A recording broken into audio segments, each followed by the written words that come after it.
Bonjour à toutes et à tous et bienvenue à ce nouveau Good Morning Market. Nous sommes le jeudi 11 juin 2020. Nous sommes au lendemain de la décision de la Réserve fédérale américaine. La Réserve fédérale américaine qui a maintenu sa politique de taux d'intérêt à 0% mais également son programme d'achat massif d'obligations lors de la réunion de ce mercredi, la réunion d'hier. À noter tout de même que le FOMC a fourni des orientations extrêmement fortes et s'est engagé à maintenir des taux à 0% et ce jusqu'à la fin de 2022. Et de plus, le FOMC s'est engagé à ne pas ralentir l'expansion du bilan dans les mois à venir. Alors actuellement, il faut noter que la Réserve fédérale américaine achète pour environ 120 milliards de dollars d'obligations par mois, soit trois fois plus que pendant le troisième trimestre.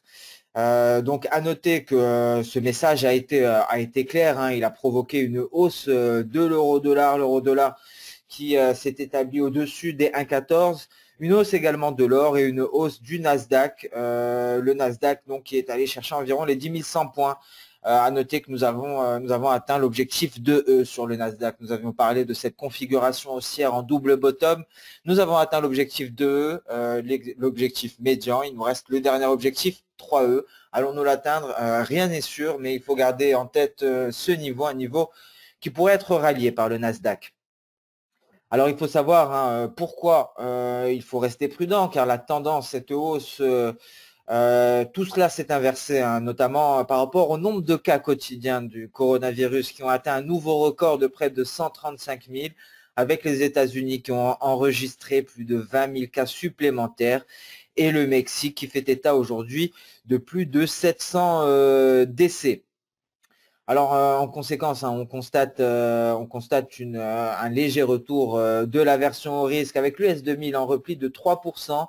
Le pétrole WTI baisse de 2,5%. Le Kospi coréen baisse de 2%. À noter que l'USD MXN gagne près de 2%. Et nous avons la Deutsche Bank à noter, la Deutsche Bank qui prévient que les prévisions pour dette sur crédit devraient augmenter fortement au cours du trimestre. Mais la Deutsche Bank s'attend à une reprise d'ici là. Concernant le calendrier économique du jour, nous allons passer donc sur le calendrier immédiatement. Alors donc le focus sera mis principalement sur les demandes hebdomadaires au chômage aux États-Unis. Alors il faut savoir que le récent rapport du NFP a été très bon contre toutes attentes. Le rapport d'aujourd'hui pourrait confirmer une décélération rapide des inscriptions au chômage suite à la réouverture de l'économie. Mais attention, prudence tout de même, notamment prudence à ce NFP. Il semblerait que ce NFP soit en décalage avec la réalité. Donc on pourrait avoir une confirmation aujourd'hui avec cette publication du rapport sur les inscriptions hebdomadaires au chômage aux États-Unis. Ce sera à 14h30 et c'est la donnée de première importance de la séance. On prendra connaissance sinon, on prendra connaissance également du rapport PPI pour le mois de mai à la même heure, à 14h30 aux États-Unis. Mis à part cela, concernant les matières premières, à noter les stocks de gaz naturel à 16h30 et à noter le rapport WASDE sur les matières premières agricoles à partir de 17h. Donc voilà concernant le calendrier économique du jour. Nous allons passer sans plus tarder sur les indices boursiers. Nous allons donc débuter comme à notre habitude par les indices avec une vision long terme, avec notamment le DAX en hebdomadaire. Le DAX qui est en train d'invalider complètement la sortie du nuage. C'était notre hypothèse en fin de semaine dernière, en début de cette semaine. Notez ici la Laginspan qui a refusé de s'attaquer au cours et qui repart à la baisse, invalidant ainsi le franchissement de sa Tenkan, refranchissant ainsi sa Kijun à la baisse avec pour prochain objectif les 11 730.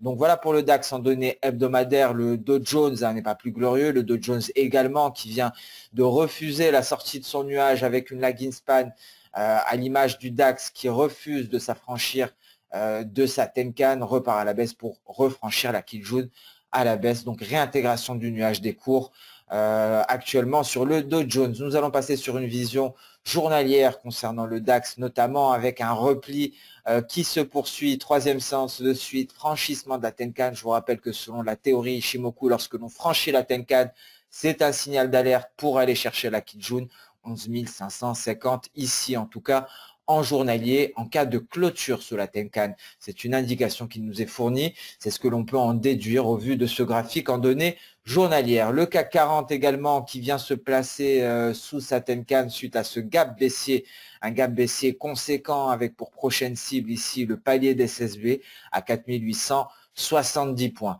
Nous allons affiner tout cela avec des graphiques en intraday et ici effectivement nous avons bel et bien atteint l'objectif V.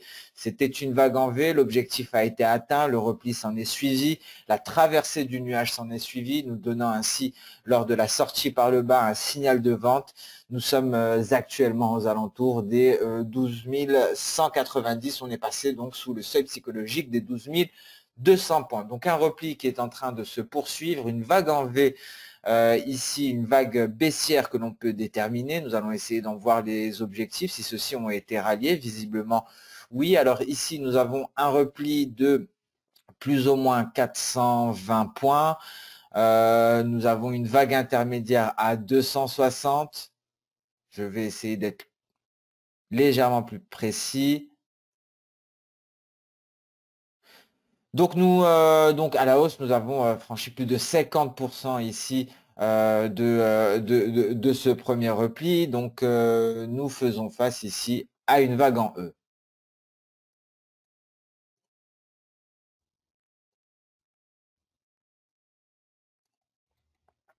L'objectif est à 12 050. Hein. Nous sommes en train d'y aller et nous pouvons même déceler ici une figure chartiste en épaule, tête-épaule. Nous allons essayer de vérifier cet objectif en reportant la hauteur de la tête. Nous allons dupliquer cela au niveau du breakout. Ce qui confirme hein, quelque peu hein, l'objectif E. Nous avons un objectif théorique à 12 097. Donc, une zone ici à aller chercher en cas de franchissement de celle-ci. Le repli devrait se poursuivre. Attention ici à ce support, les 11 670. Donc, voilà pour le DAX en données intraday. Concernant le CAC 40, hein, même topo ici, nous avons des mouvements baissiers. Le raisonnement est le même, sauf qu'il est à la baisse. Nous pouvons déceler des N ici. J'ai manqué mon tracé, donc je vais le refaire immédiatement. Je sélectionne le sommet, je sélectionne le creux intermédiaire. Le sommet intermédiaire ici, je fais la mesure de mes différents niveaux, 170, 90, donc c'est bien plus de 50% et c'est une vague E. Et l'objectif a bel et bien été atteint ici. Je vous rappelle que ce sont des objectifs qui ne sont pas précis au point près. Hein. Donc il faut garder à l'esprit que il peut arriver que l'objectif ne soit pas atteint avec une grande précision. Ici c'est plus vers du 4887. Nous sommes allés chercher 4893. Donc il faut tout de même rester il faut tout de même se laisser un peu de marge de manœuvre. Donc ici on peut estimer que l'objectif a bel et bien été atteint. Nous allons attendre un éventuel rebond pour pouvoir déterminer une prochaine vague. En cas de franchissement de ce niveau, ce serait pour aller chercher les prochains, peut-être même les 4720. Donc voilà pour le CAC 40. Le DAX a d'ores et déjà été traité. Nous allons nous intéresser à présent à cette configuration intraday sur le Nasdaq. Donc ça a été clairement abordé hein, depuis 2 semaines déjà. Nous nous intéressons à cette figure. Nous allons ajouter Ishimoku afin de définir un repère. Donc voilà la figure chartiste ici qui nous avait mis la puce à l'oreille, qui nous avait indiqué qu'il était possible d'aller chercher des records historiques sur le Nasdaq. Cette configuration nous a permis de déterminer plusieurs objectifs, très exactement 3 objectifs, l'objectif E, l'objectif 2E, l'objectif 3E.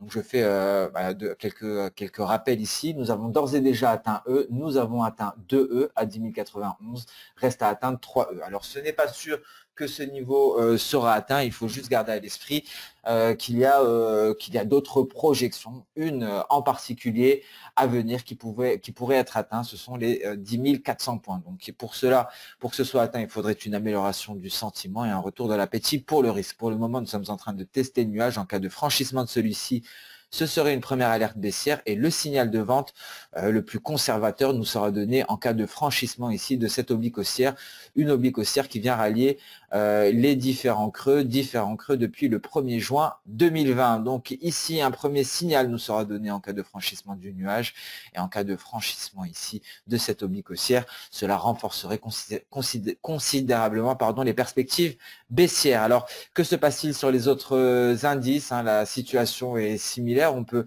déterminer ici une pseudo-figure en épaule, tête-épaule. Nous avons également des N baissiers qui peuvent être décelés à ce niveau-là, avec un objectif E qui a d'ores et déjà été atteint. Donc c'est une vague en E. Pourquoi? Nous avons retracé ici plus de 50% du mouvement précédent. Une vague en E, l'objectif a déjà été atteint et donc il faudra aller chercher d'autres objectifs, des objectifs qui pourraient être fournis tout d'abord par les paliers Ishimoku. C'est la manière la plus simple de déterminer des niveaux de support et de résistance. D'ailleurs, on peut voir que le support actuel est un palier, c'est celui-ci, un palier de Kijun. On peut dupliquer cette ligne pour aller chercher le prochain palier, pour avoir les différents objectifs que l'on pourrait aller chercher en cas de poursuite d'aversion pour le risque. Et si nous décelons la formation d'une vague, on pourrait avoir des objectifs un peu plus précis, car ici on peut en voir une peut-être, mais vu l'état de ce retracement, c'est une vague en V et l'objectif pourrait d'ores et déjà être atteint. Nous allons le vérifier ensemble immédiatement. L'objectif a été atteint depuis très longtemps. Donc on va attendre peut-être d'avoir un léger rebond pour déterminer une nouvelle vague. Sinon, afin de profiter de cette baisse, on pourra déterminer les différents niveaux à aller chercher selon les paliers. Nous allons passer sans plus tarder sur le S&P 500. Le S&P 500 qui a confirmé ici le biais baissier en s'affranchissant de l'oblique haussière qui rallie les différents creux depuis le 22 mai 2020. Donc des perspectives baissières qui viennent se confirmer. Une vague ici dont l'objectif a très certainement été atteint en allant chercher le point haut, le point bas intermédiaire, un point haut intermédiaire. C'était bel et bien une vague V. Le niveau a bel et bien été atteint. Nous allons nous intéresser au prochain palier en vue d'accompagner cette baisse. Nous en avons un ici qui a d'ores et déjà été franchi. Le prochain est à ce niveau-là, les 3116. C'est une zone de support ici, une grosse zone à aller chercher entre 3100 et 3116 très précisément. Donc tout franchissement de cette zone pourrait être un vecteur d'accélération baissière pour le S&P 500. Donc nous allons passer à présent sans plus tarder sur le marché des matières premières. Nous allons nous intéresser tout d'abord par le gold. Le gold qui s'est affranchi de sa Kijun. Nous avions indiqué effectivement que c'était une résistance de taille, les 1718. Le gold qui est donc reparti à la hausse en territoire clairement positif hier, venant confirmer sa tendance haussière. Et effectivement, ce pullback qui m'a été d'ailleurs annoncé en commentaire. Donc ce pullback a bien permis ici de prendre du souffle pour le gold et pour repartir à la hausse. Alors en données H4, on a un peu plus de précision. Nous avions une vague en V ici. L'objectif a largement été atteint. Il correspondait à ce palier de SSB. Nous faisons face à présent au 1739, c'est la résistance. En cas de franchissement de celle-ci, on va aller chercher les récents sommets qui sont à 1765 pour le gold. Donc nous allons attendre ici le franchissement de ce niveau, une petite vague intermédiaire peut être décelée suite à ce retrait-là, et c'est une vague en V bien entendu, donc les 1750 pourraient être un objectif à aller chercher, et tout franchissement de celui-ci nous permettrait d'aller rallier les 1765. Donc voilà pour le gold qui nous avait donné une nouvelle chance en allant chercher ici ce niveau-là. On s'attendait à un pullback uniquement ici, le gold est allé beaucoup plus bas. Mais cette fois-ci, la hausse semble être bel et bien amorcée. Alors le pétrole WTI s'est replié comme attendu. Nous en avons parlé lors de la vidéo consacrée à ce rallye haussier sur le pétrole qui est allé chercher très rapidement les 39,90 avant de se replier, franchissement du nuage, franchissement de la borne inférieure de ce canal haussier. Je vais dézoomer afin que l'on puisse constater le canal haussier, un canal haussier qui est d'actualité depuis le 28 avril. On est en train d'en sortir par le bas, c'est un signal de vente fort. Pour le moment, La lagging span semble tenter de réintégrer ici, de repasser au-dessus de la Kijun, de s'affranchir des 38 $, très difficile. Donc on peut s'attendre à une reprise de la baisse ici sur le pétrole WT avec un prochain objectif qui correspond à l'apex de ce triangle symétrique. Donc les 37 $ ici pourraient être ralliés sur le pétrole WT en cas de poursuite de la version pour le risque. L'USD-BRL qui a repris légèrement des couleurs et qui a pesé ici sur le café, qui est revenu chercher cette oblique haussière qui a rallié les précédents sommets. Donc on reste dans l'attente concernant le café et concernant l'USD-BRL.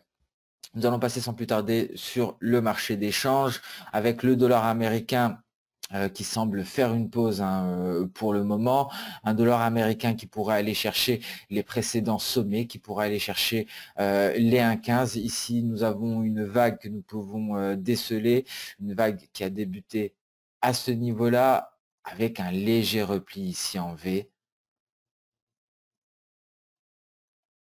et un objectif à 1,15, un objectif qui correspond au récent sommet du 6 mars 2020. Donc c'est l'objectif aussi ici pour l'euro-dollar, au cas où le billet vert parvient à se replier davantage et que l'euro continue de se renforcer. L'USD4, quant à lui, a effectivement rebondi. Souvenez-vous, nous avions ajouté un Ishimoku hebdomadaire sur un graphique journalier. Cela nous avait permis de déterminer le support qu'est allé chercher l'USD-CAD après avoir atteint l'objectif théorique à la sortie de son triangle descendant. Nous sommes en train de tester actuellement les 1,3490 aux portes des 1,35 et c'était bien le nuage weekly qui a renvoyé les cours à la hausse sur l'USD-CAD. L'USD-CAD avec des perspectives haussières étant donné que les perspectives sont baissières sur le pétrole. Je vous rappelle la corrélation négative entre l'USD-CAD et les pétroles. Nous allons le constater immédiatement en données journalières. Corrélation négative ici. Je retire Ishimoku pour plus de clarté. Corrélation négative entre le pétrole et l'USD-CAD. Et le GBP-USD, après avoir atteint son objectif des 1,2740 qui se replie avec pour prochain support à aller chercher les 1,2630, dernier rempart avant la Tenkan à 1,2565.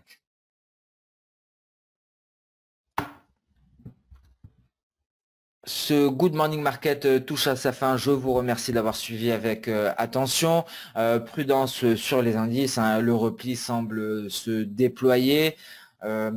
Le rapport, les inscriptions hebdomadaires au chômage aux États-Unis pourrait être un vecteur d'accélération baissière, encore une fois, car il permettrait peut-être aux opérateurs de réaliser que les chiffres du NFP sont complètement décorrélés, n'ont aucun rapport avec la réalité. Allons-nous le constater aujourd'hui? Allons-nous constater une accélération du repli? Seuls les chiffres dont nous prendrons connaissance cet après-midi nous permettront de répondre à cette question. Donc prudence aujourd'hui. On se donne rendez-vous nous concernant dès demain pour le prochain Good Morning Market. En attendant, n'hésitez pas à liker, commenter ou même partager cette vidéo et je vous remercie pour votre temps et votre fidélité. Excellente séance de trading à tous et à demain. Au revoir.